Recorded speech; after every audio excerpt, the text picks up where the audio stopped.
Your light shines on darkness.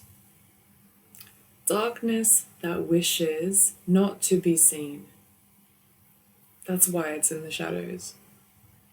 Yet, you bursting with light, with truth, with clarity, with love, reveals all which hides in the depths of those shadows. When you're on this path, it can feel like, oh my god, is it me?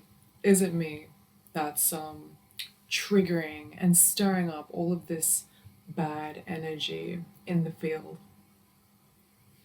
But that's what I can put it down to, is people are really unwilling to do the work. The work being pure honesty with what is happening within and around you. A pure, cutthroat look at the truth and adjust yourself, fix yourself, move in new ways, address issues internal within, address issues externally. People are unwilling to do this necessary and difficult work. So when someone like you comes along and says, hey, that's not cool. Hey, my rights have been violated. Hey, you're acting inappropriately. Hey, my feelings are hurt. Hey, speaking to the truth of what is happening in our experience, just speaking that truth is so, so, so powerful that it stirs and shakes up all of that unseen, unaddressed darkness within others. It's a pretty wild ride, but it feels disappointing in ways to witness all of this messy, untamed, unnamed, all of these very human, very understandable in ways, like why people act the way they act, even if it's illegal, inappropriate, straight up not cool, dude.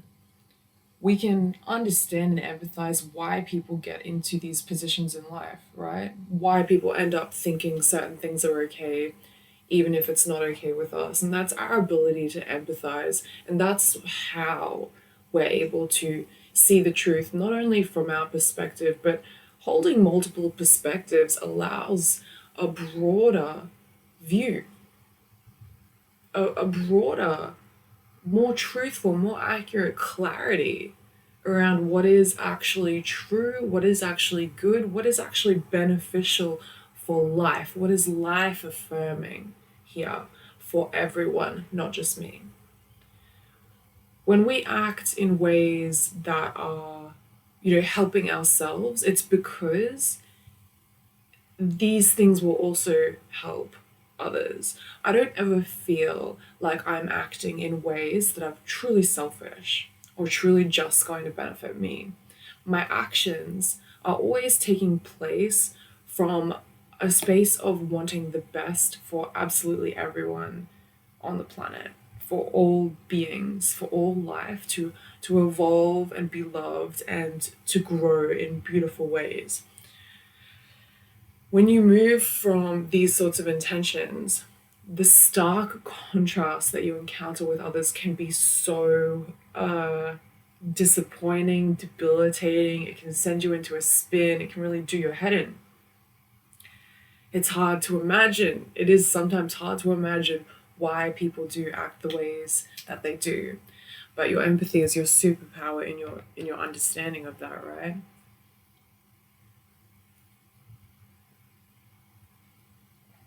I'm here to let you know that your truth and your clarity is not only setting you free, as much as it's disturbing others, it is also setting them free.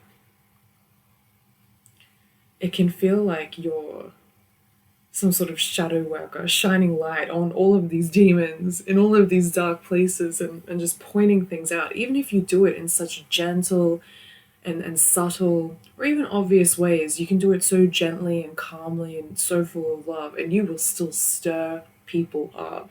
Even if you remain so grounded, so calm, so aligned with truth and peace and love, you will stir people up. That is when people get the most stirred up, because how are you not reacting?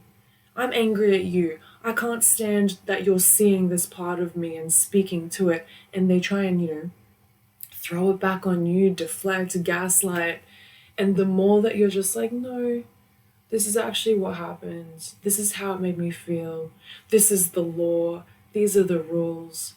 And just staying peaceful, calm, being so clear. This somehow can invite people to become more infuriated with you. It's just the nature of the game. It really is. We exist in polarity. Your light shines on the darkest darkness. Welcome to the game of life. This is how it is. Our life exists via polarity. This is how a human understands itself and the world. It's beautiful in that sense, but to the human, it can also be deeply disturbing, annoying, hard to process, hard to get through sometimes.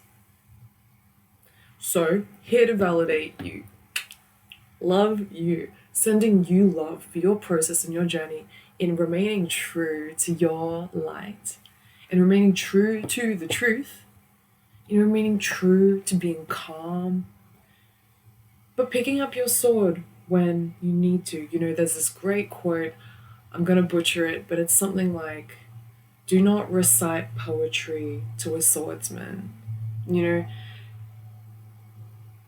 We never want to, I think, induce like any violence or any negativity, any aggression.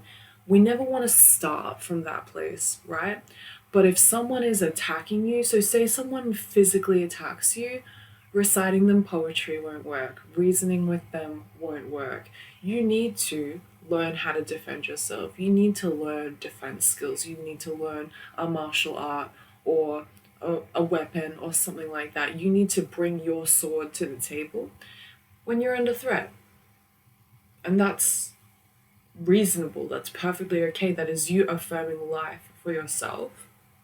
Defending your own life and seeing how valid it is that you stay here, that your light continues to shine.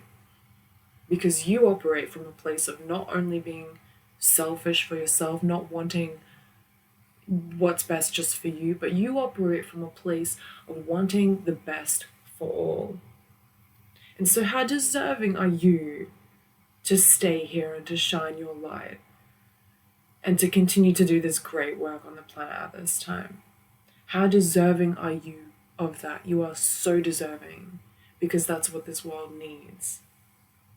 Unconditional love. And that includes picking up the sword when you're under attack.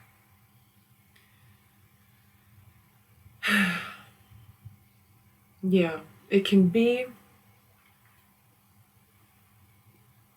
hard to be such a light where you are really seeing the darkness in the world. It is a big burden to carry. And look at you. Look at where you are. Look at where you've been. Look at where you've come to be and everything that you've been through.